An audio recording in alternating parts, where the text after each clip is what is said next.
Thanks for tuning into this episode of the Human Performance Outliers podcast with Zach Bitter.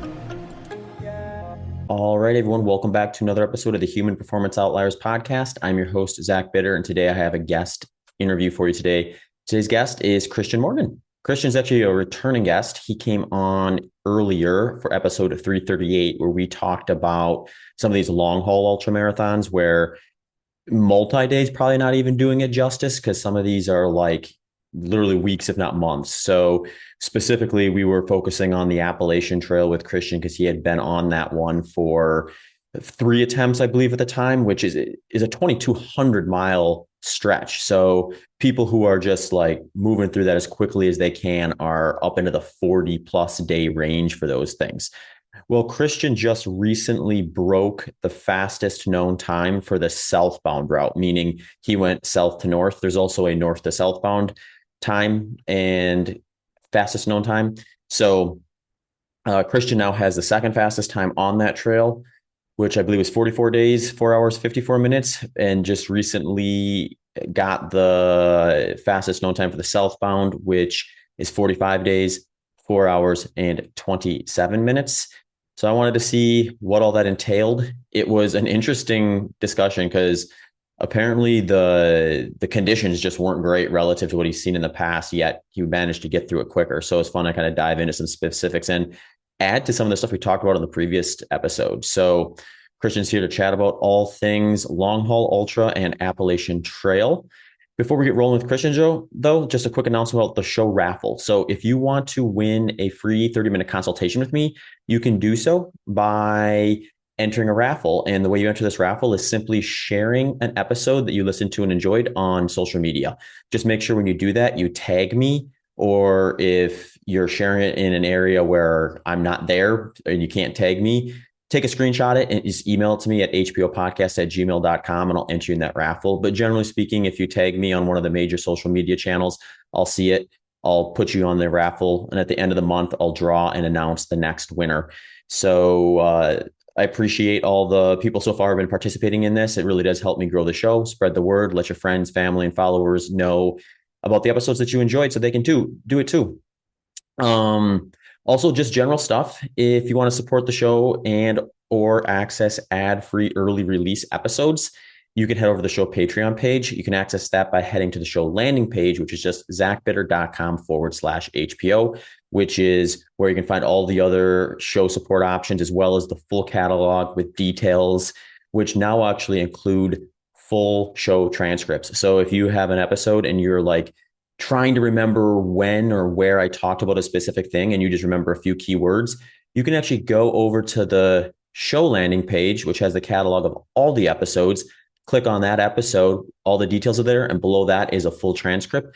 If you just search that transcript for those keywords, it'll take you to the spot during the interview where I talked about it, and then you can either read it or go back to the podcast and listen to it again if you're looking to re-listen to something that we talked about in the past.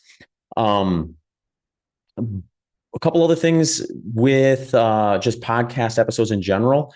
I have an ongoing and mostly finished, I suppose, at this point, just series of episodes that I did on endurance training. So I'm really happy with how that all turned out because it has just a lot of great info for somebody who is either new to endurance training or who's been doing it for a while, but maybe without a lot of structure, or just has a lot of questions about like, how do I just really simplify this so I really understand what I'm doing so then I can build from there, or just really nail the big movers. So at this point, I have episodes 337 to long run, considering the variables. So if you're curious about long run specifics, that's a great one. Episode 344, endurance training simplified. That's probably a great one to start with. It is just going to kind of give you the lay of the land of some of the basic things to think about as you're starting to get into that journey. Then I dive into some of the specifics of that with episode 346, short interval simplified, episode 348, long interval simplified, episode 352, proper aid station navigation. If you're someone who's doing a race that's a little longer and you have aid stations to go through, episode 356, easy run simplified, and then episode 363, mental training for endurance. So if you want to work on just that side of the sport. And then finally, the most recent one, episode 366, race course specific training. So If you're running on a course that's maybe a little unique and you want to know how important is it to actually get out on that sort of terrain, I break down all the specifics with that. All right, a quick shout out to the show sponsors, Element Electrolytes and Delta G Ketones. If you're interested in a thorough explanation of how I use both of these products in my training and racing, I have that breakdown at the end of the episode. So just stick around after the show and I'll go through a more thorough explanation of the ins and outs of that. For those of you who just want to hear about them for the first time or a reminder, Element is in my electrolyte supplement of choice. Right now, they are running a promo for listeners of the HPO podcast. You can get a free sample pack with your first purchase by heading to drinklmnt.com/HPO. They've got options like citrus, watermelon, orange, grapefruit, raspberry, chocolate, mango chili, raw, unflavored. The free sample pack will let you try them all and decide which one you like the best. They also have a free money back guarantee. So if you get it, don't like it, no questions asked, they'll send your money back. They won't even ask you to return the product. So they are very, very confident in their product. Delta G Ketones is the original ketone ester out of Oxford University through the work of Professor Kieran Clark, who has been a critical part of exogenous ketone research and formulation. They actually received DARPA grant in effort to design a formula for special forces. Since then, Delta G has produced 50 plus published studies and a part of 20 plus ongoing studies. You can check out Delta G's research and product line at deltagketones.com.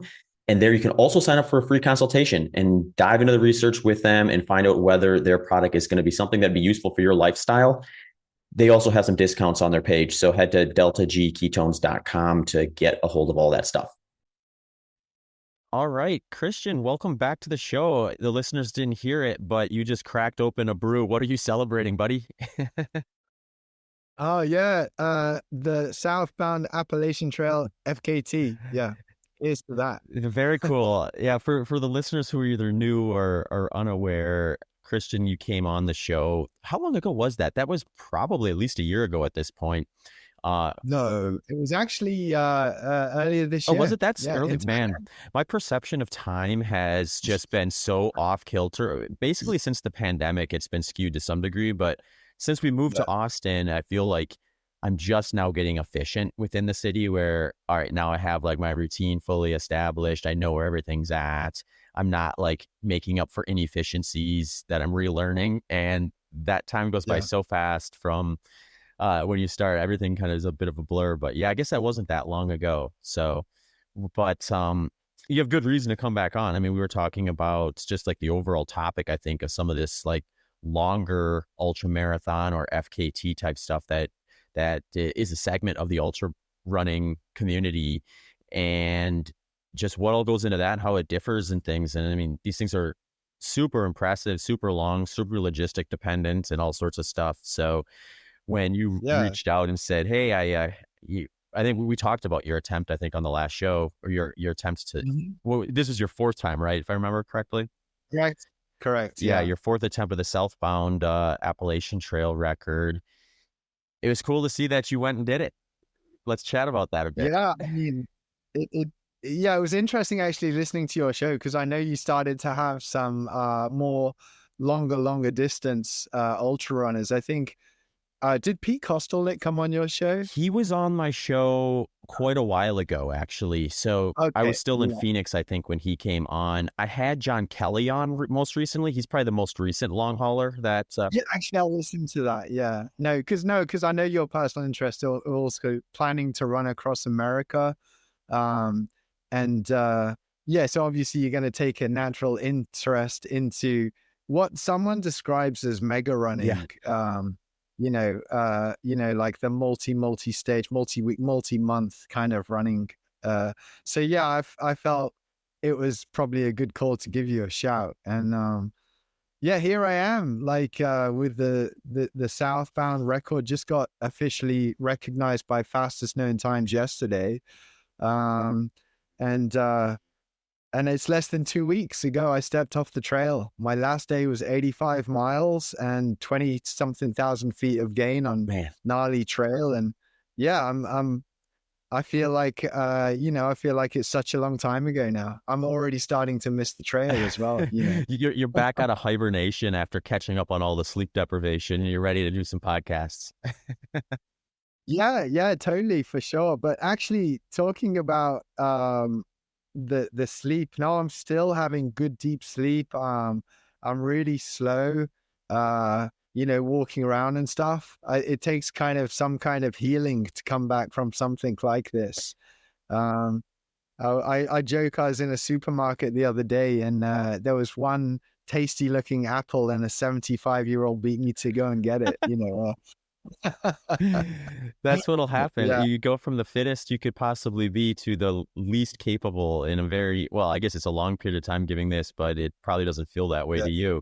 That, it's actually an interesting starting point, I think, if we go from reverse here and just talk about, I'm really interested in the post effort, just how that all works. So I know we touched on it a little bit last time you were on, but what is your protocol after something like this? Is there a specific time frame you look at where you're like, I am going to give myself at least this much time before I even attempt a run or a hike? How does that process work?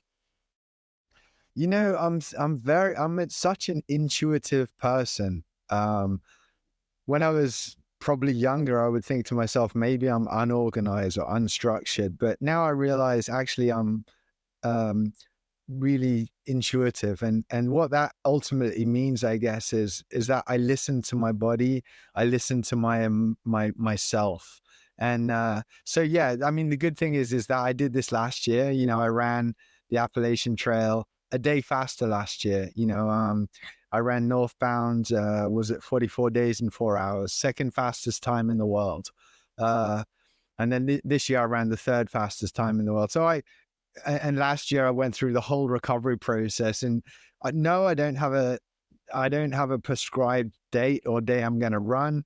But what I do know is that when I start exercising again, at the moment it's just walking. I just want to walk around. I'll walk, and when I start feeling it's time to exercise, the first things I'm going to do are strength through full mobility and stretching or yoga, or so they're the two things I'm going to target. But and very light weights, just like I say, strength through full mobility, full range of motion, just to get my mobility back. Because what happens when you do something like this, you end up with this ultra shuffle, and your stride becomes less and less and less. So you kind of lose your range of motion. And I want to get that back first. So going on intuition, but at the same time, let's get the mobility back first. So that's my first step. That will be my first step. I'm not there yet. Yeah, that's really interesting to hear. And it sounds like you're waiting for a signal that your body's going to give you that you're familiar with that says, okay, now it's time to start this process, versus really mapping it out as, oh, at X days, I'll be ready to start this. And that's when the train leaves the station, so to speak. Yeah, just waiting. It'll be a feeling, the sign and the signal will just be a feeling. I'll probably wake up and think, you know what, this week, I think I'm going to actually do this, or this week, let's go and today I want to do a strength yoga session or something like that. It'll just be a feeling which comes, and I'll act upon it. And that will be my step back in the direction of, you obviously build it up to getting back into competing and stuff. Mm-hmm. Yeah, I'm especially interested in hearing your approach with that, because for one, you've just done this a bunch of times, whereas I think of a lot of people listening will probably think, well, if I were to ever do the Appalachian Trail or any of these long mega runs, they're probably doing it at least somewhat as a one-off versus something they're going to do repetitively. Or if they do it more than once or a few times, it's going to maybe have a much larger gap between the sessions than what yours have been. So clearly you've discovered a process that works, that gets you back out there, and effectively too, because you're coming here to talk about the fastest known time, not I just got it done. So yeah. No, I never thought about that actually. Yeah, I guess that proves that I've worked out how to recover, I guess, Yeah. I mean, I never even thought about that. It's like a reproducible model that's been consistent for you. So it's really, really neat to see. I think the other thing I find interesting about what you talked about too is just what comes first when you start feeling ready. And that actually is interesting because, when I was originally planning to do the Transcon and got injured leading into it, obviously I didn't go through the process of running across the country and navigate the recovery from that, but I got injured from training that was relatively specific to that. So I think one of the Yeah. biggest mistakes I made after that was I maybe didn't invest as much time and energy into what you just described before I got back into training, and then had to deal with some of that like range of motion, mobility issues. That was kind of a bit of a carryover from that prior build, because the specific stuff I was doing was much slower than I normally would, because I was anticipating I'd be going much slower on a project like that than I would for the single day ultra. And in hindsight, I think I would have done that differently. And what you described kind of maps what I suspect I probably should have done. Yeah, yeah. I actually, we never spoke about it last year, but because I remember thinking afterwards, oh, it would have been good to mention that. But actually, what part of my recovery last year was to step away from the Appalachian Trail and do something which created a sense of freedom. Because when I was on the trail, one, you're supported, so you're surrounded by people. There were three things. One, you're supported. Two, it's a set route. And then three, it was timed. So when I came off trail last year, I said, right, I really want to do something which is none of those three. So I cycled 1,000 miles across France and Spain. Did I mention that? I don't think I you think did I on the did. podcast, but I do remember hearing about that. So maybe you mentioned to me over email or something like that. Yeah, so the 1,000-mile bike across Spain was not timed. I didn't have a time limit. It was unsupported. I was by myself with some touring panniers, a camping stove, a tent, and so on. And it was with an unstructured route, so I could take any route I decided I wanted to take across France and Spain. So for me, that was it took me a month, 1,000 miles, and it was the complete opposite of the Appalachian Trail, like I said, which was structured, timed, and a set route. So I think having that freedom and also to decompress as well. So I haven't actually got anything like that lined up this year. I have some other commitments or things which are taking priority. Like I'm at my father's at the moment. He's not doing too well. He's not very well with his health. So I'm putting myself aside to take care of that. But after I leave my father's, I sure as could do with another 1,000 bike miles. But yeah, I don't think that's going to happen. So maybe do something else. But I think that played a big part. Having that, I mean, as you know, you've been training for many years, and I think we need some balance in our lives as ultra runners and athletes. And if you're always chomping at the bit, if you're always on 100% go, you won't have that longevity. Where I really like to think that, yeah, I mean, I've been going 23 years now. I'm 46 years old. I've had no major injuries. And I look up to people like Carl Meltzer, whose record I broke, and Jeff Browning, of course. And some of these people who are a couple of decades, or if not a few years older than me. So yeah, I think longevity is pretty important in this sport for me personally. I don't want to just not be able to continue doing what I love. So yeah, age is another topic I wanted to address with you, but if you don't mind, I'll hold on to that one because I want to finish up the stuff on that post run stuff. The other thing I'm really interested in here is things start to renormalize over time, like what you described physically, and then you kind of get back to it. Another aspect of this type of project is just the way that you have to eat. You're eating, I believe your briefing suggested it was like 6,000 to 8,000 calories a day is what you were hitting out the trail. So obviously when you finish, there's a window of time where you're probably regaining some weight that you lost over the course of that project. But is there like a point in time where you start noticing like my appetite is starting to renormalize to my current activity level versus what you were doing out there? Like, is that a quick shift, or is that something that takes time to kind of recalibrate? Yeah, so actually on the trail, for those who don't know, I'd start the day with 500 calories, so 600 calories. So I wouldn't eat for the first hour, but then every 30 minutes for 45 days, I ate 150 calories. And I'm pretty impressed with that, which adds up to the 6,000 to 8,000, depending on how much dinner I had. I mean, that was like a job, eventually the skin wore away from my No tongue, way. towards, yeah. Like, I mean, talk about fatigue. It wasn't my legs, it was the skin on my tongue. And it became really, I mean, I dealt with it. It was one of the small hardships I had to endure was, I actually ate 1 pound of blueberries a day, these wild blueberries you can buy from these supermarkets, and in 3 smoothies a day, including the breakfast. But the acidity eventually, I think, antagonized the wearing of the skin on my tongue. As for my diet normalizing when I came back, I'm still less. I'm only around 10 days post, like I say, last day. It's very early days. What I don't want to do is gain a load of weight. Last year I did put on about 10 kilograms, which is 20 pounds, which is quite a lot. And I didn't really feel very good about myself, and I didn't enjoy that. It wasn't great for me.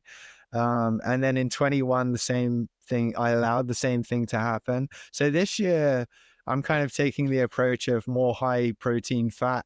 I don't really think my body needs that kind of sugar that I probably needed on the Appalachian Trail. Would I say I've normalized my diet yet? No, I wouldn't say so now. Actually, I'm starting to get a hunger now. Just talking about it. Yeah, I mean, no, really. I'm at my father's house, and he's an avid fan of cooking and a great chef, not in profession, but in hobby. And he's got all these frozen meals in his fridge. I think today I had a lemon drizzle cake, a cheesecake. Yesterday I had some paella with chicken and this chorizo stuff. And every day I'm having some of his food. And so it's a hard place not to be indulging, especially when it's made by a family member who's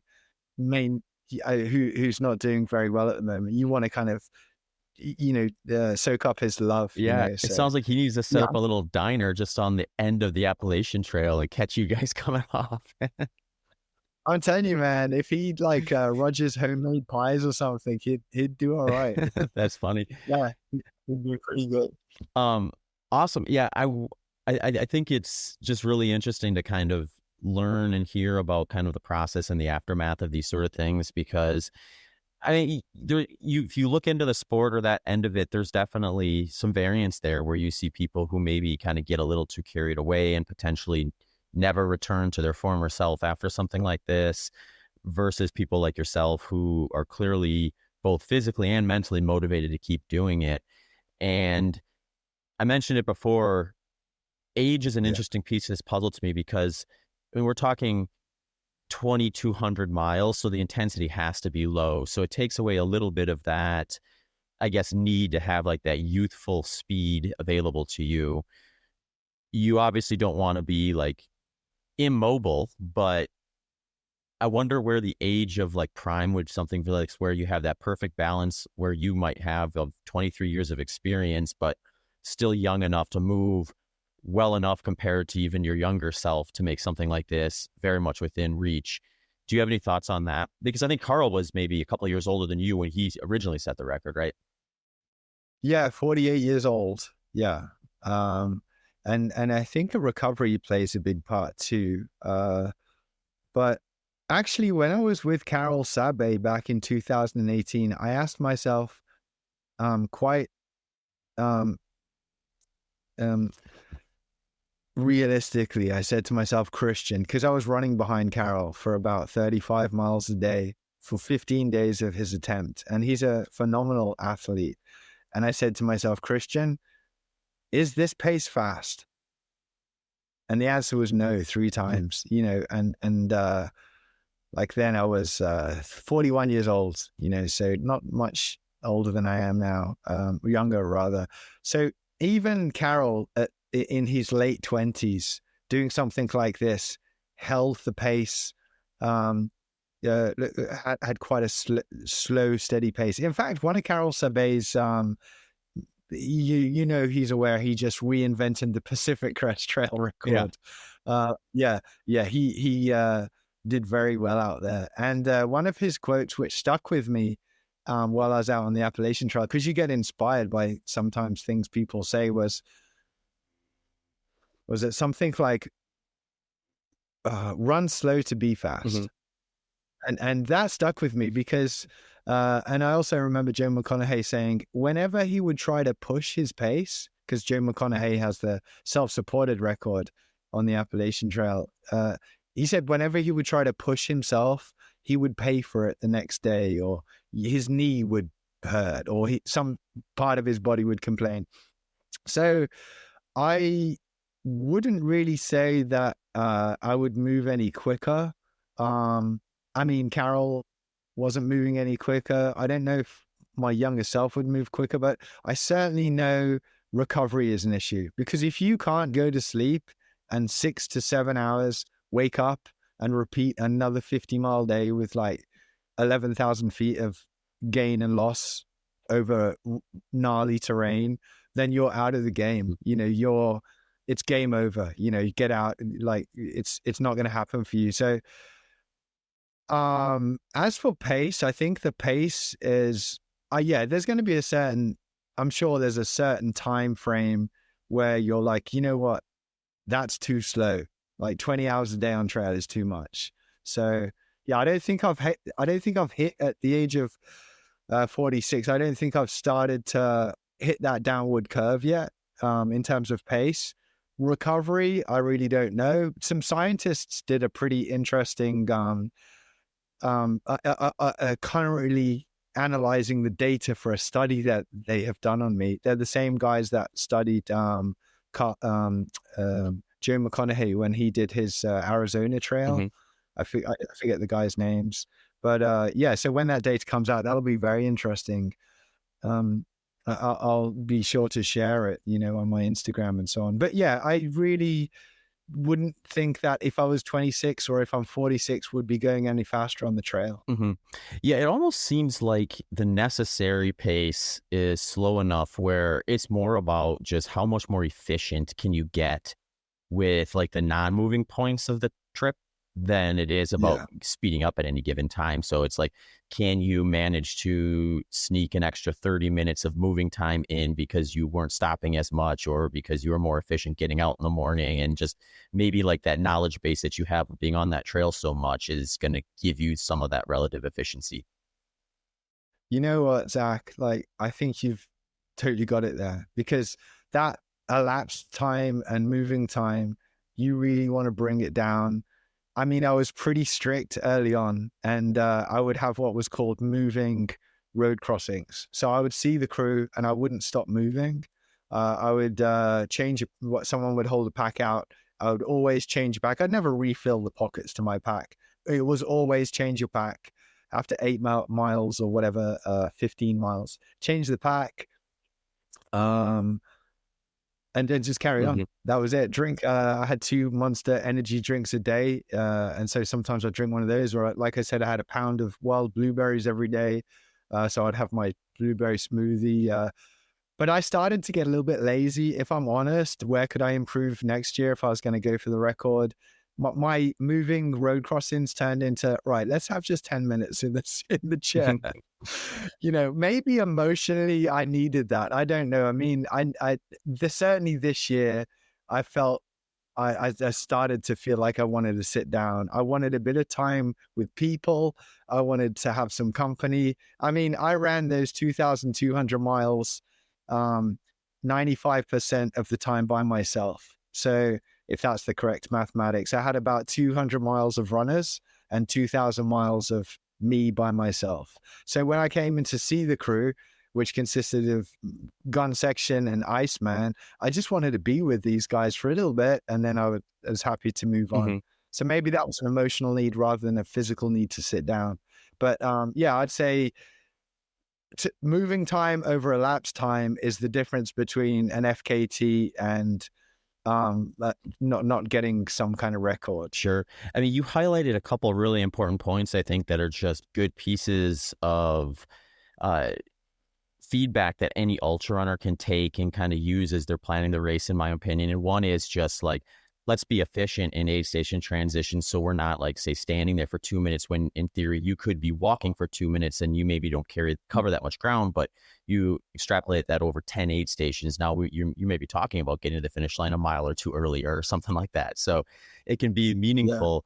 But there is the mental psychological piece to the puzzle where my thought with ultra marathons, I'd be curious about how maybe this is even different with something as long as you're doing, is when you find yourself creating too big of a goal at once, it gets overwhelming. So like if you're thinking about mile 100 from the get-go, you're going to burn yourself out mentally thinking about that versus I just need to get to the first aid station. So you almost need these small motivators along the way. So if it is something where like, well, this one aid station, I am going to sit in for 5 minutes and talk to my crew and really kind of use that as a motivating point to focus on that can distract me from the finish. That might be a powerful tool to keep you moving at your honest clip through the other parts and not getting overwhelmed and deterred from that. Yeah. To think about the end of anything, besides maybe, I mean, even a 5K, because you're going so much faster and you're so much more pain. I think most things in life, thinking about the finish point, actually, I like to go back to Lanny Basham, rifle shooter in the Olympics. Fantastic. He's been on the Trail Running Nation podcast, and a fantastic mental management coach. And what he says is the difference between the gold medal winners and the silver medal winners are the gold medal winners are not thinking about the result. The silver medal winners, okay, maybe let's not stereotype here, but the people who don't get the gold are the people who are thinking about the outcome rather than the process. So having, like you say, like stopping with the crew, having even if it's a 4 minute, trying to break up what you're about to do and digest it, may be the difference between mentally burning out, and so, yeah, I think stopping for me on the Appalachian Trail, while I was out there, and like I say, it wasn't always 10 minutes. Sometimes it was 3 minutes. I'd start my stopwatch and I'd say, okay, like 3 minutes or 4 minutes and 15 seconds. So I was always aware of how long I was sitting in that small chair that I had. But it, for me, became, well, I guess nothing is essential, but it kind of helped me emotionally, I guess. Physically, like I say, it doesn't really make a difference. In fact, probably makes it harder if you sit down for 4 minutes than if you carry on going, but I just needed that company, and maybe that would have changed if I had a pacer every day with me. And I don't know, I was a higher sponsored athlete and I had 3 runners with me, and these guys were going to do sections with me, but no, I was by myself, and I just felt I wanted a little bit of interaction. Not much. I mean, in total, it probably came down to I don't know, 25 minutes a day of 15 to 16 hours of moving on the trail. Mm-hmm. Yeah. So, you mentioned having people out there. Has there been any information available of like kind of like the top performances, how many were done with more people, or like more? I guess I'm interested, like you said, you had about 200 of your 2,200 miles with somebody with you. Yeah. Did some of these other guys like Scott Jurek, Carl Meltzer, did they do it with more support in terms of pacing or someone with them, or less, I guess? Yeah, I mean, I mean, I know Scott had, I think the number was 50% of the time he was on the trail, he had people with him, but there weren't pacers, there were fans. Okay. Yeah. Scott just got too popular. Yeah, and Scott got super popular. Whereas Carl Meltzer delayed his tracker because he didn't want people with him. And in fact, this year I ran with people who had run with both these guys. They said, "Oh, when I ran with Carl, or when I ran with Scott," and it was always, "Oh, when I ran with Scott, he was." There was a lot of people. There was sometimes 15 people behind Scott Jurek. Whereas when I ran with Carl, Carl just said, "Hey, listen, you can run with me, but I'm going to wear my headphones." He didn't really want people with him, and then I think some of the people got dropped when they were with Carl. So I think it's just different. I wouldn't say that I don't think there's a right or wrong answer there. It's a bit like which painting over there on that wall do you prefer? Right. That not everyone they choose the same painting. Yeah. Yes. I think for me, no, I definitely think for me personally, having someone come in and just do a small section would benefit the athlete, in my opinion, Yeah. And I don't even know that it's necessarily a standard from the own person. It may even be from event to event in terms of what your preference is. I know, like, my best example of this is, I think about this one now just because I'm preparing for Javelina 100 at the moment, but I've done it twice before. I did it in 2016 and 2017. And in 2016, I went there, I wouldn't say on a whim, but I was there kind of last minute because I needed a Western States qualifier. So I went out there, no crew, no pacer. I just need to go out there and, finish this thing and get the qualifier. And if I feel good, I'll push. And I just happened to feel good that day. So I found myself, breaking the course record that day, but I did it without any crew or pacer. And I don't think I would have done any better with a pacer, to be honest with you, because for whatever reason that day, I was just feeling good out there by myself doing my thing. Whereas in 2017, when I went back, I mean, in hindsight, I think I maybe just I pushed the pace a little too much early and paid for it a bit. So when I came through that third of 5 loops and picked up my first pacer, I'm not sure I'm going back out without the pacer there. I remember coming in thinking, like, this is going to be a tough finish. And I remember thinking my one pacer came in from Southern California. The other one came down from Flagstaff. They were out there all day. There's no way I'm going to come in here and say, hey guys, thanks for coming, but I'm dropping. So it was like, let's get out there and do this next lap and then pick up the next one and do the final lap. And, I ended up running relatively decent, but not as good as the year before, but I probably would have DNF'd without the pacers that year. So it was just like a same event, total different experience. And yeah, it's interesting to hear your thoughts on that sort of thing. Yeah. I mean, I had, like I said, a good 200 miles of, that's a rough estimate, by the way, of people come out and pace me. And there were some people who I felt energized me, and there was also some people who I felt demotivated me, or like took some of my energy, as in my mental energy. So if there was one particular guy, I'm not going to mention any names, but he came out on trail, and there was a few of this is on the last day. I had a few requirements, and one of them was, okay, I'm going to do. So I had a 40-mile push to the finish, and I had 4 runners.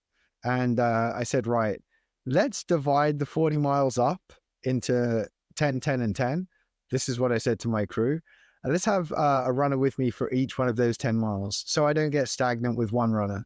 And the first runner who came out said, right, I'm going to do 30-something miles with you.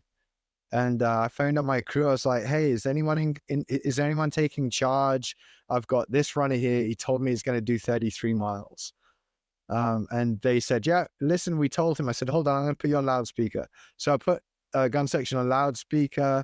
She said, yeah. We said 10 miles. Then I put the phone down. And so I felt really uncomfortable because the person who was with me had been given the rules, and then my energy started to be distracted from what I was doing to actually thinking, oh, this guy is like not even really listening to what my crew is saying, and he's really doing what he wants to suit him, or they're doing what they want to suit them.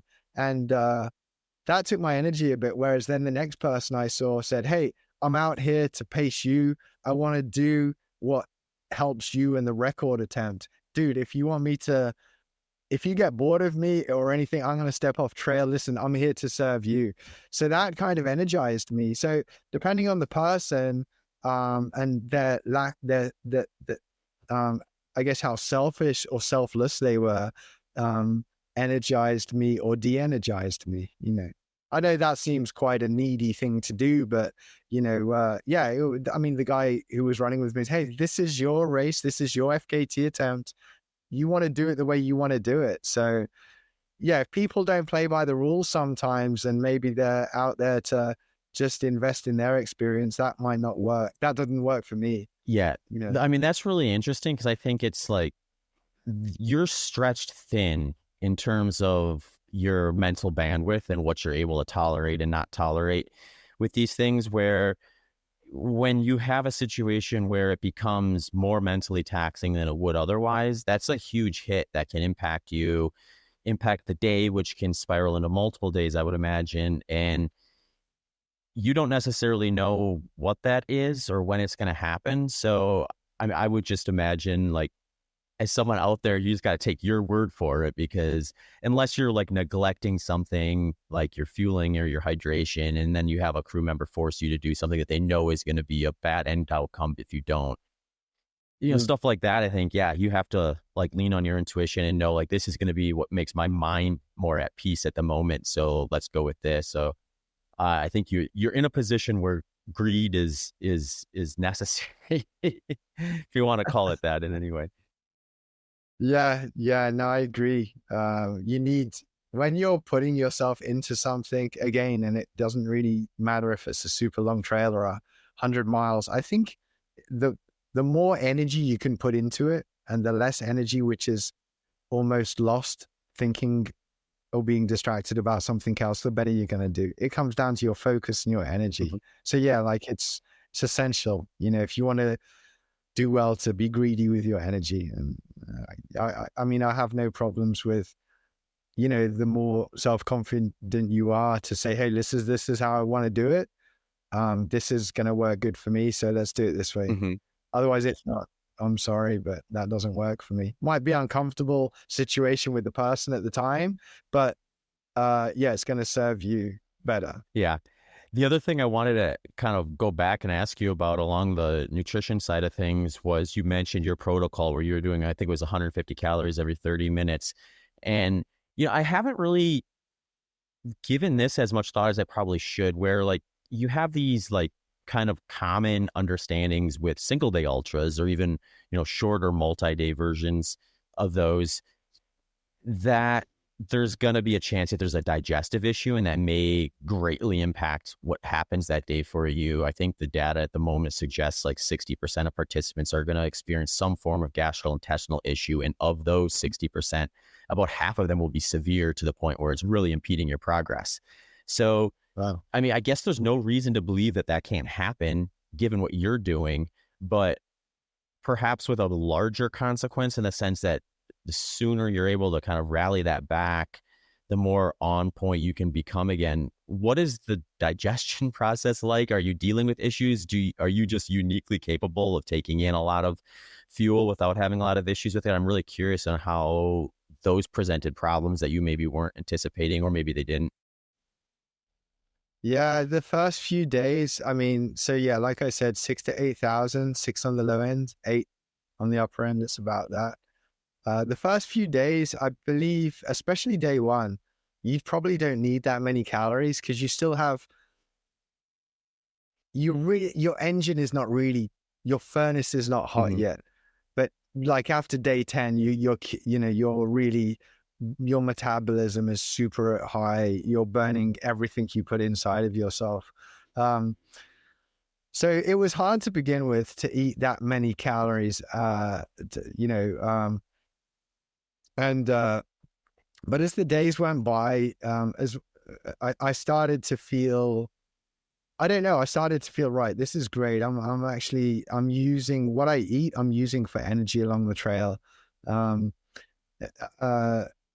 So, and as for eating every 30 minutes, I don't know, I wouldn't consider myself unique to like anybody else. I mean, I did have stomach issues. Like, I remember one time Gun Section was buying Ben and Jerry's, and I was eating that. And then I ate a whole pint of it one night. And the next day I felt pretty bad. So then she switched from dairy to plant-based Ben and Jerry's. And one time she let that, I mean, you don't have a refrigeration system in the crew car. And we just have like ice boxes. And it was like day 3 or 4. And there was still some of this ice cream left, and I ate it, and I thought, oh, this kind of tastes a bit not great. Yeah, and then I felt pretty sick, and you kind of get over it. I mean, I think it's probably, the longer the distance, the less the impact if you have a stomach issue. The shorter the distance, the greater impact it will be. Even with these 200 milers, it's probably a bit better than if it's, say, a 50 miler. So, I mean, you can ride out a bad stomach. So I always had a protocol, like if you feel sick, just don't eat for a bit. just let your stomach handle it. And I also found, actually, it was kind of interesting.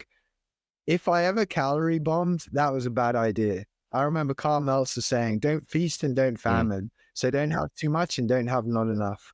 And one time I came in and I'd camped. So the difference between my attempt is some nights I was going in, I was supported, but I would have an overnight pack and I would camp out on the trail by myself. No one would set up my sleep system.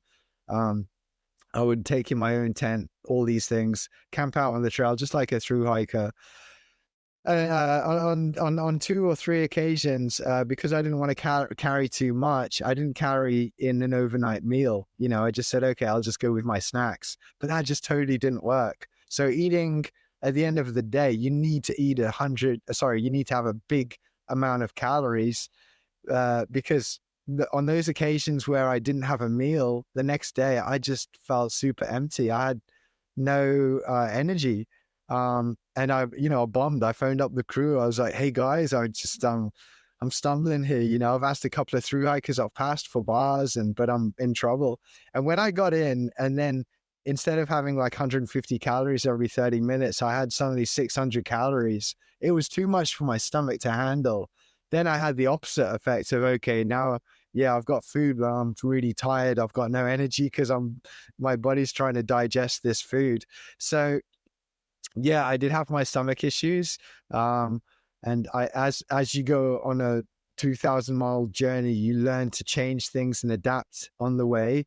So instead of going out with like a hydrated camping meal, which can weigh 2 pounds in weight, or maybe 2.5 pounds, you go out with like a 1/4 pounder with cheese, a couple of chicken nuggets, and a cold espresso from McDonald's in the morning, and that's much lighter than carrying out a super hydrated camping meal that people have added water to and stuff.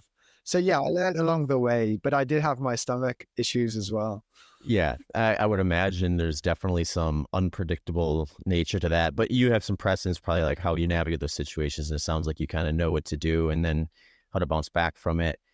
The other thing I wanted to talk to you about was, if I'm not mistaken, like you had a plan to start this, and that plan just was kind of continually interrupted by bad weather to the degree where you didn't start until 6 weeks after your original target date, if I'm not mistaken. Correct.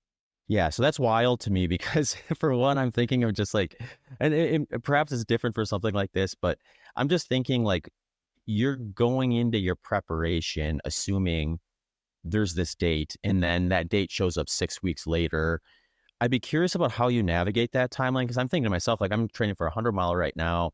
It's in about 4 weeks. If I found out like in 4 weeks, oh, well, it's progressively getting bumped back to the point where now it was 6 weeks later, I don't know how I'm showing up to the start of that in terms of where my fitness is at, what are you doing in these 6 weeks between when you were supposed to start and when you actually did? I was crying. Like, it was tough. I mean, I had no choice. It's either, okay, listen, be delayed by 6 weeks or just suck it up and don't start. And I took the option of let's take the best of a bad situation. And that was always my approach on the Appalachian Trail. There is a physical measurement that I went by, because I was up north in Maine, and I was doing some training runs down Katahdin. You're losing, I don't know, what is it, I forget, 5,000 feet of loss in just to come down from Katahdin. So I was training my quads for that, and I did that run 3 times before I started on August the 2nd. And yeah, when I started on August the 2nd, I felt so bad. In all the training runs I'd done that closer to my peaking for the particular start date, I felt great. I said to my crew, hey, I mean, I can't believe how good I feel. I'm feeling great. That first day I came down, and during coming down, I felt so bad. And I thought, this is a really bad start. This is a bad start what can you do? Really, I just had to take it. I had to digest that, had to swallow it. yeah, I was upset. I mean, I didn't even know if I was going to start. So when the weather got so bad, one hiker got killed, crossing a river crossing, roads are collapsing, records are being broken for the amount of rainfall, hikers are coming off trail. I was at one point thinking, well, it's over. I can't even start. So then I started thinking, I mean, you know, what do we do? Do we do the Colorado Trail? So at some points in time, I didn't even know it was going to happen. And then eventually we got this weather window, and I said, you know what, let's just go for it. And I didn't feel great. I'd been doing my strength training. I'd peaked, done my last long run, and you know, all that went out the window.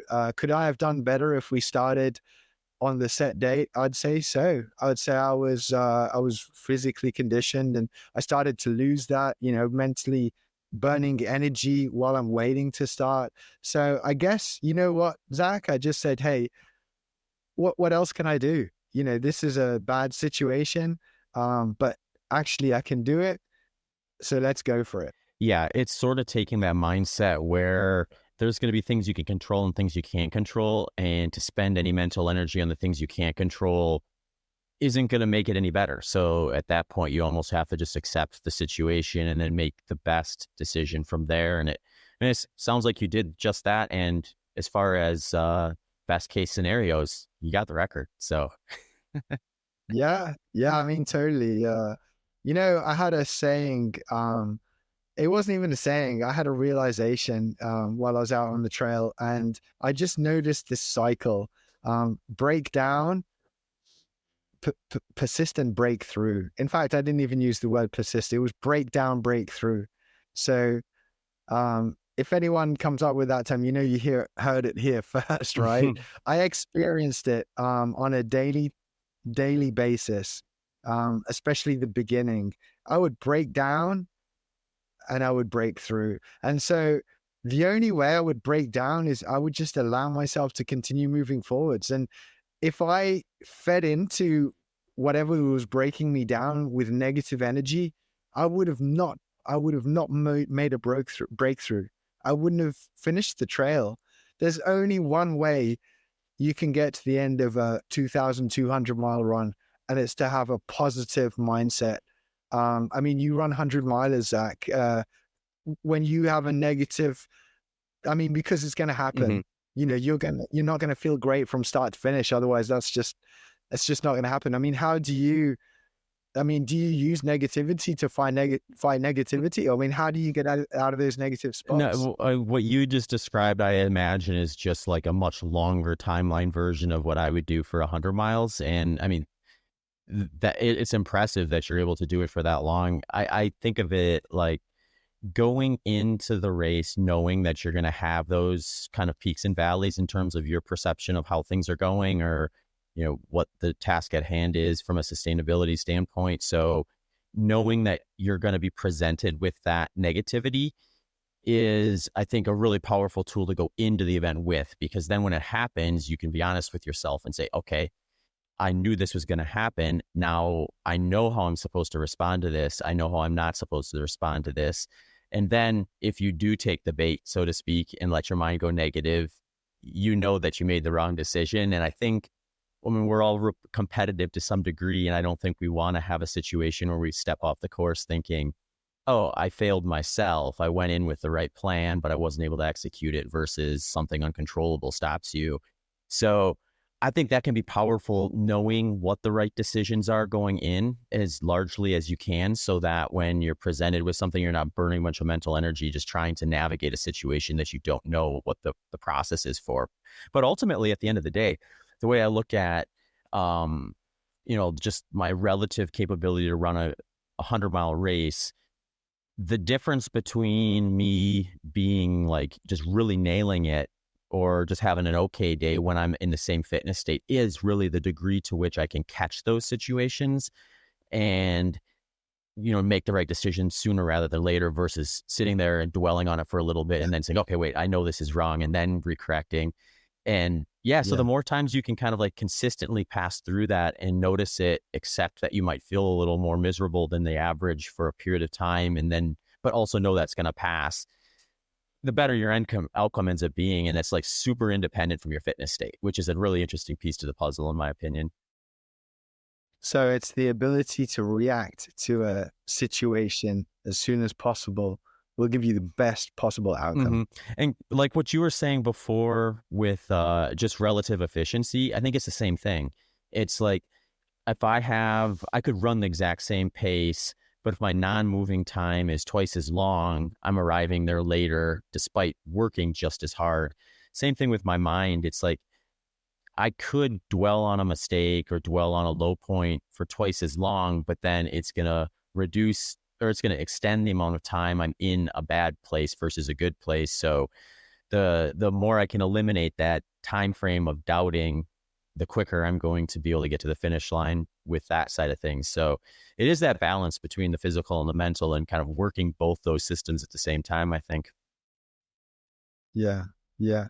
Well, I mean, I think also what helped me on the Appalachian Trail was the worse the situation I experienced. They say if it doesn't break you, it makes you stronger. And like take, for example, I was running through an electrical storm, and I was worried. I was worried, one, because I didn't have a rain jacket and I started to get very cold. So I had to start running faster than I normally would. So I was worried, one, of getting injured because I wasn't going my all day pace. Mm-hmm. Two, I was worried about getting hypothermic and cold and hurting my, just becoming in a dangerous situation. And three, I was worried about being struck by lightning. So a few days later, when I got through that and I got past it, and a few days later when it was raining, I'd say, well, hey, you know what? At least I'm not in an electrical storm. Yeah. So suddenly the situation you've experienced gives you the armor to deal with a situation which is pretty bad. But if it's less bad than the one you've been in, your armor prevails and you're able to adapt to it. Whereas if I hadn't been in that electrical storm, I'd probably be really affected by this all-day rain that I was getting. So I think the harder situations I encountered on the Appalachian Trail almost fortified me just along the entire trail. Mm-hmm. Till eventually I felt like, actually, you know what? I've really encountered everything. I don't think there's anything worse to encounter. I mean, I had the worst weather. I experienced record rainfall, went through Vermont with ridiculous mud. And so each encounter I got, which was really bad, just made the next obstacle feel less difficult. Mm-hmm. Yeah, it is interesting because your worst situation, your perception then kind of calibrates around that. So you do have that situation where you have a really rough go of it for one reason or the other, probably even before the event to some degree, and then you can kind of recalibrate what you're able to, or where you place that on your spectrum of difficulty. So that's an interesting thought. I mean, you mentioned weather, or we were talking about weather, I should say. You got out there 6 weeks later. It sounds like the weather wasn't great anyway, so you ended up having some issues. Is that pretty normal, or do you have to anticipate that to some degree, or was this something where it was like, yeah, any other time I went out there, the weather was quite a bit better, and I just had a rougher go of it weather-wise here, despite your quicker pace? Yeah, it was the aftermath of the weather. So, I mean, for mud to dry out probably takes weeks or months. So all the weather we had starting, just made Vermont so muddy. The hikers call it Vermud. And yeah, I tell you what, right? I felt like I was escaping and I was a prisoner of war. I was so traumatized by running through mud, for 16 hours one day. That actually, that's where I got my overuse injury because I didn't train in mud, especially for 16 hours. So I got this kind of overuse injury in my below my knee, kind of on the outside of my shin above my ankle, which got me to the point where I was on my hands and knees and I was crying because I was trying to push obviously the whole idea of ultra running is to push the mind to push the body where you want it to go. So I was trying to my mind was pushing my body and pushing my body.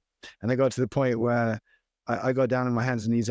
And it was the breakdown phase. I broke down. I started crying, and I just had this conversation with my body. Okay, listen, I'm sorry. I really apologize. I'm going to get you into a motel. We're going to put your leg up because moving 1.5 mile an hour is not going to get us anywhere. And if you recover, we're going to try again. But I respect you. I'm sorry. I apologized. And suddenly I became emotionless. I stopped crying. I saw my crew. I was like, okay, guys, this is the situation. I'm super psyched. I'm really excited about tomorrow. But as for today, my body's ass. I'm listening to my body. So I went into a motel, did the, rest, ice, compression, elevation. I watched a bunch of Netflix, ate a bunch of food, actually watched the Made to Be Broken documentary, saw how Carl suffered, and thought, well, if my body's up for it, I'm ready to suffer some more. And I went back out on trail, lost my lead on Carl Meltzer because I had a great lead on him, even at that point, and eventually just started. Well, my pain never went over 4 out of 10. And I was like, I can deal with 4 out of 10 because the day before it was 10 out of 10. And I phoned up David Horton and I was like, hey, David, did you say something which sounded like pain is weakness leaving the body? And he said, you just got to do what you got to do just to keep on moving forwards. And just that stuck with me. And I was like, okay, I can handle 4 out of 10, And, but as to your question, like to the weather, kind of sidetracked a little bit there. It was the aftermath of the weather. So all that rain created insane amounts of mud in Vermont, quite higher than usual river crossings. And New Hampshire was so bad. I'd been stuck in New Hampshire training. I came from Thailand and went to New Hampshire, and I stayed at my friend's place, Veronica Leeds. And that was my base. I was right on the Appalachian Trail training, and it was beautiful. And then when I got to New Hampshire on my record attempt, it was so bad. It was just, there was water everywhere. I mean, it was pretty bad. The thing is, you can't really, there's no right or wrong weather. It just changes year by year. But apparently, according to the statistics, for the last couple of years, they've almost been in a drought. So last year I had perfect weather. So I guess it's a testament to me and the crew to persist through those terrible conditions and still set an FKT as well. Yeah, it's incredible.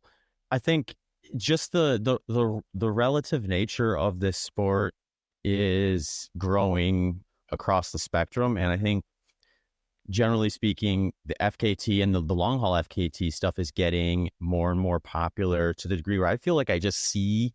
And maybe I'm just paying closer attention, but I feel like I'm seeing more people going after these records, kind of going down in kind of like more frequently, or like someone will break it, someone else will break it. Not necessarily yours, but like just in general, like the longer stuff. And is that some perception you have? Is that the body of athletes that are willing to do this stuff and willing to maybe not just do it as a one-off, but go out and try it again afterwards, growing to some degree?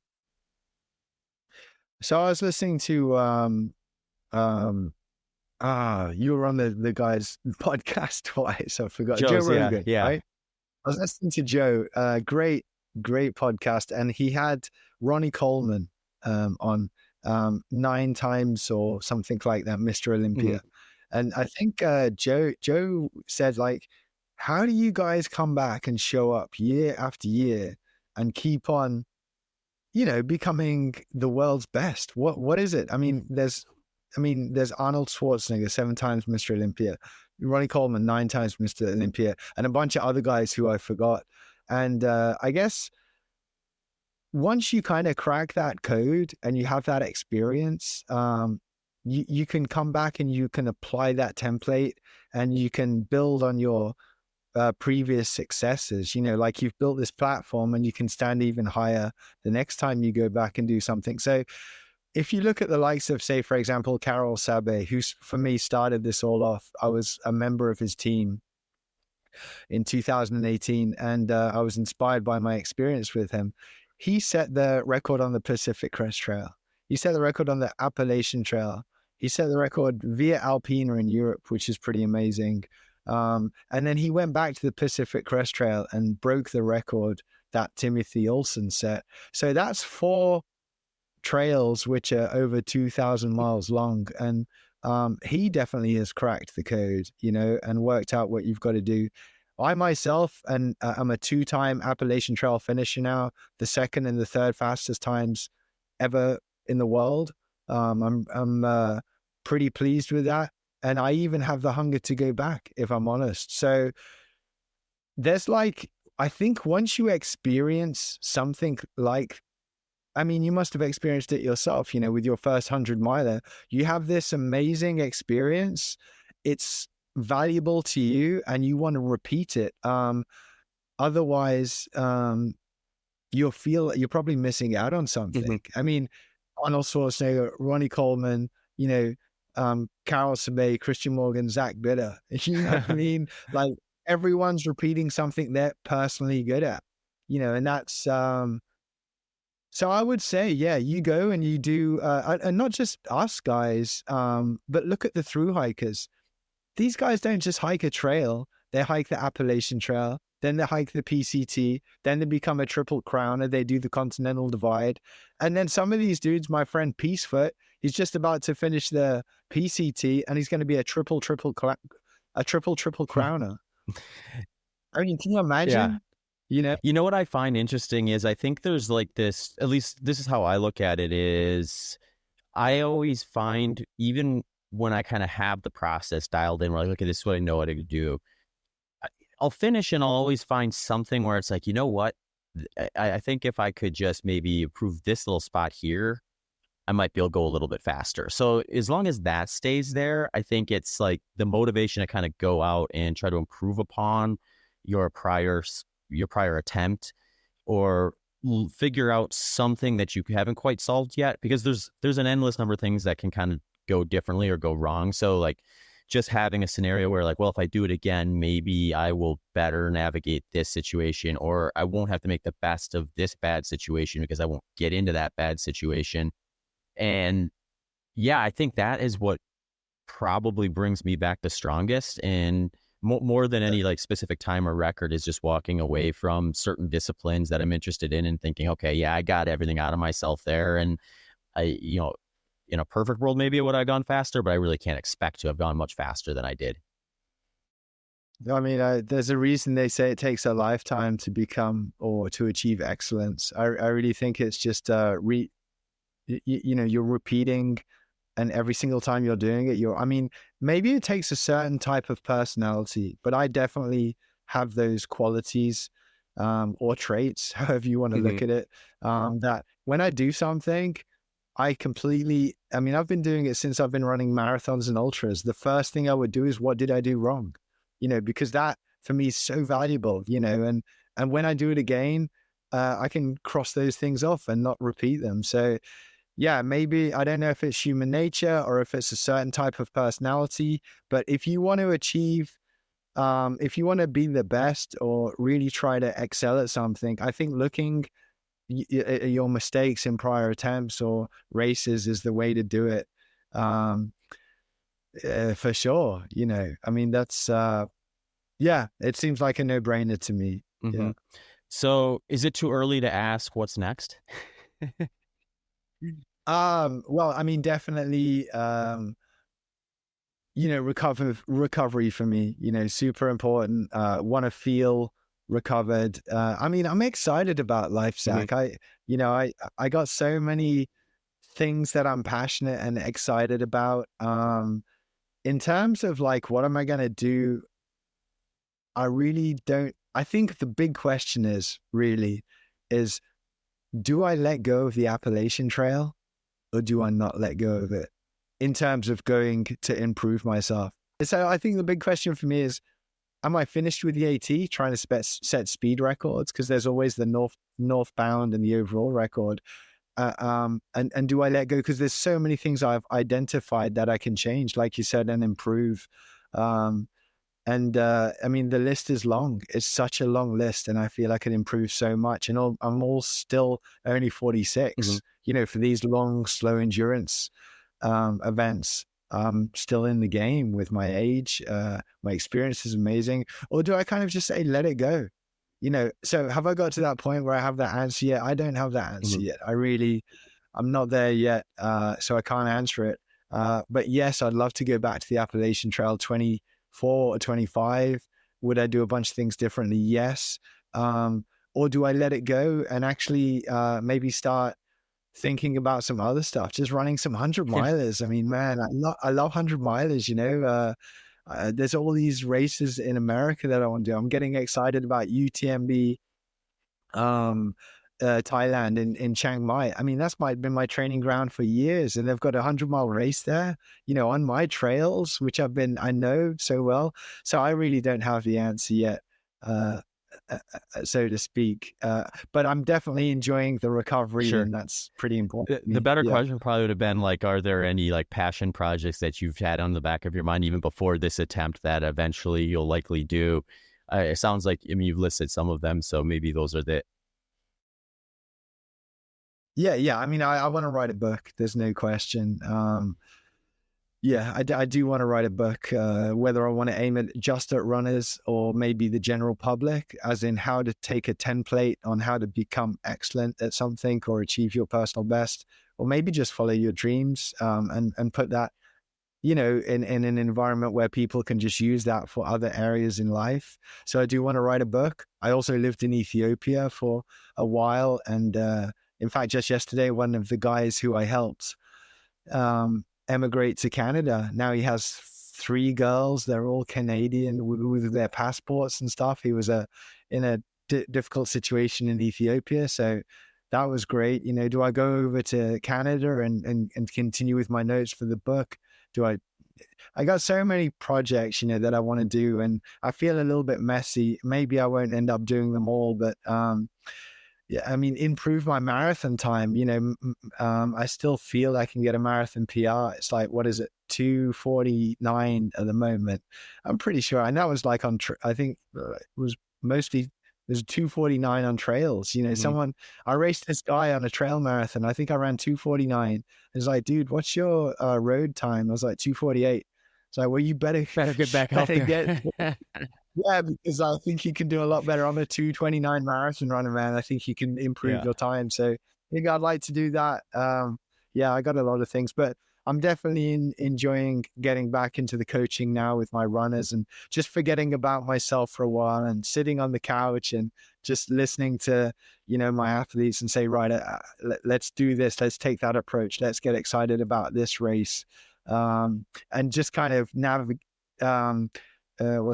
distributing the work to other people. I'm happy to just chill for a while. No doubt. I imagine so. Kristian, it's been awesome to catch back up and kind of hear about the latest adventure.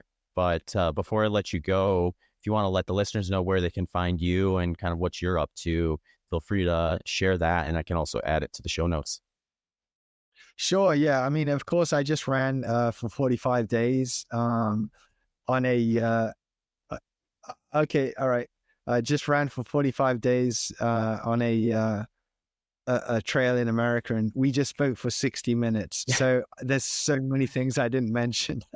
So if anyone wants to go and find out the how it went and check it out, go to my Instagram, because like I had every single day, Gun Section was doing social media for me, day 1 right through to day 45. And then to kind of pass the time, I did these dances. So like I would put my phone down, I'd take a minute out of my day, every couple of days, point it at myself, record myself dancing, and then I'd do this reel, and you add the music afterwards, you add some voiceover, and then do captions. So like just to occupy myself, I would send out these dances online. So I do the Donald Duck dance, I do some Latino dancing. I mean, it was fun, and it was just lighthearted. So anyone who wants to go and check out what my journey was like on a day-to-day basis, go and check out Instagram, which is my name, Kristian Ultra, and my name's spelled with a K, Kristian, and then ultra as in ultramarathon, and have some fun looking through my journey, because it was a great journey and it's kind of documented on Instagram. Very cool. Yeah, one of the best qualities of the access we have to information and social media is something like that, where you can get a little bit or better of a paper trail of something as big and grand as what you just did. So hopefully everyone will head over there and check some of that out. I'll definitely link that to the show notes. But thanks again for coming on. It was awesome to hear more about it. Yeah, Zach, just got a question. Yeah. Oh, before, absolutely. like, Yeah. yeah, because I've been following you for a while, and I'm an avid fan and follower. So are you actually going to look at maybe doing the Trans America? Yeah, run I'm still going to do it. I just am trying to figure out the best time and kind of approach to really play around with all of it. The way I kind of am looking at it right now is waiting till I sort of get a little more just kind of maybe unmotivated and tired of kind of the single day ultra type stuff, and then maybe go about the approach a little bit differently.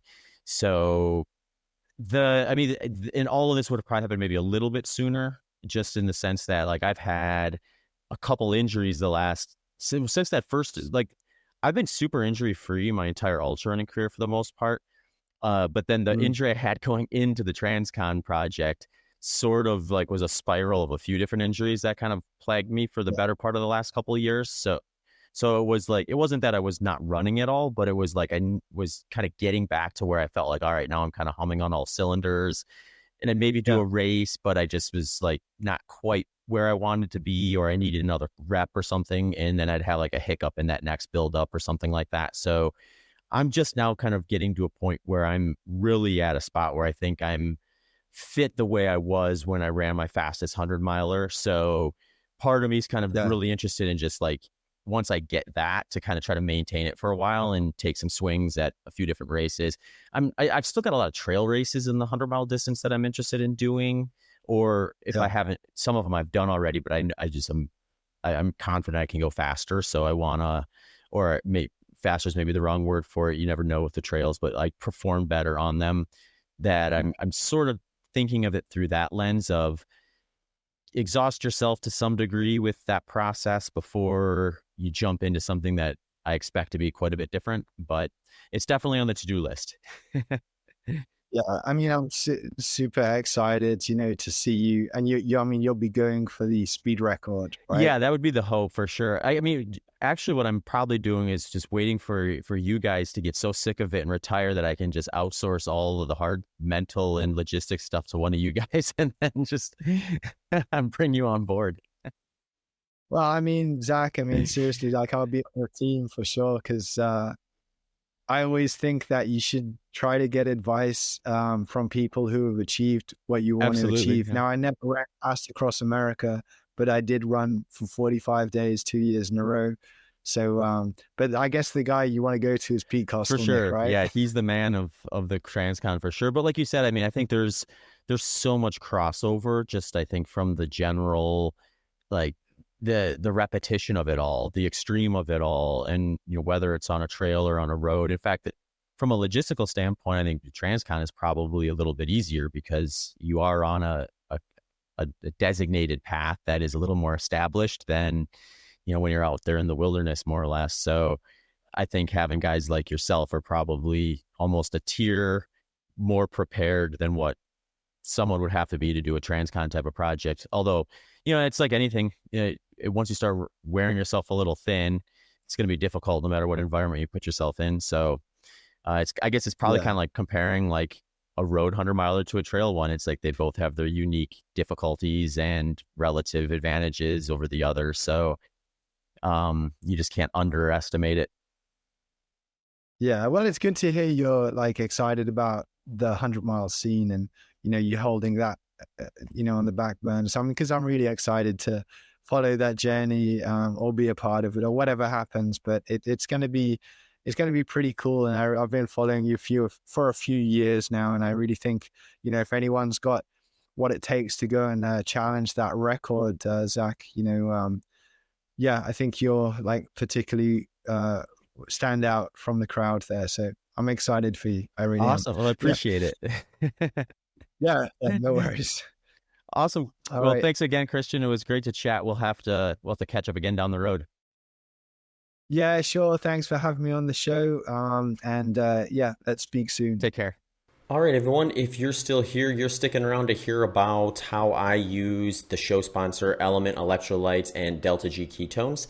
For Element, they make an electrolyte supplement. So what I know about me is that I lose 614 milligrams of electrolytes per liter of fluid loss. So what that means is if I go out for a run and I lose 2 liters of sweat, then I'm also going to lose roughly 1,228 milligrams of electrolytes with it, which ironically happens to be about 1 packet of Element. So what I likely will do is if I'm going out for a longer training session or I'm going to be out in the heat and sweating a lot, I'm going to supplement the fluid intake I have with electrolyte to make sure I have that stuff in balance. The way this usually looks for me is I'll wake up in the morning and I'll have a cup of coffee and I'll put half of one of those packets in with my coffee. It will be one of their chocolate flavors though, because it's coffee after all. I'm not going to stick one of the fruity flavors in there.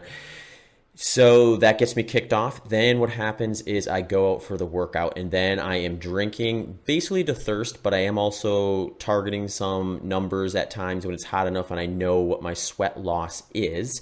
But generally speaking, for every liter of fluid I'm taking in, I'm matching that with 614 milligrams of electrolytes to make sure I'm staying on top of that and remaining hydrated throughout that training session.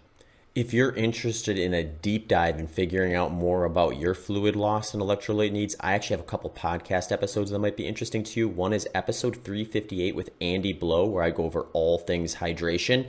And he talks about how I came up with that 614 milligram loss number and how you can maybe find out about yours, as well as how much fluid you are losing with some simple at-home tests. Also, I did an episode a while back, episode 300, which is just titled Personalizing Workout Hydration. So check out both of those if you're interested in doing a deep dive into your hydration and electrolyte needs. Something new I added to my training and racing this year are exogenous ketones. The research for exogenous ketones is still in its early stages, but there is a lot coming out and it is getting more convincing in my opinion to the degree where I wanted to try it out. I actually stress tested it during a 15-hour 100-mile run at the Rocky Raccoon 100 earlier this year as a way to confirm whether it was something I was going to include in my racing protocol. One thing I was a little nervous about with exogenous ketones, like I am with anything I'm ingesting during an ultramarathon, is what is it going to do to digestion.